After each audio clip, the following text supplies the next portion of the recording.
गुन्हे शाखा घटक 2चे पोलीस निरीक्षक श्री सोनवणे, एपीआय केदार आणि एपीआय माळी आणि त्यांच्या टीमला अ, गोपनीय माहिती मिळाली होती की फैजल अन्सारी हा भिवंडीमध्ये गांजा विक्री करण्यासाठी येणार आहे. त्या अनुषंगानं एसीपी शेखर बागडे यांच्या मार्गदर्शनामध्ये घटक 2चे अधिकारी श्री सोनवणे आणि त्यांच्या टीमनं सापळा कारवाई आयोजित केली.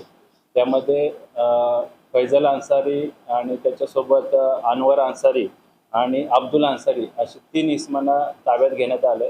त्यामध्ये अनवर अन्सारी याच्या घरामधून आणि ताब्यात घेतलेल्या 2 इतर संशयित इसमांकडून एकूण जवळपास 74 किलोचा गांजा अंमली पदार्थ हस्तगत करण्यात आला, जप्त करण्यात आला. त्याची अंदाजे किंमत 37 लाख रुपये आहे. त्या अनुषंगानं भुईवाडा पोलीस स्टेशन येथे गुन्हा दाखल करण्यात आला असून सदरच्या आरोपींना मान्य न्यायालयामध्ये आज हजर करण्यात येणार आहे.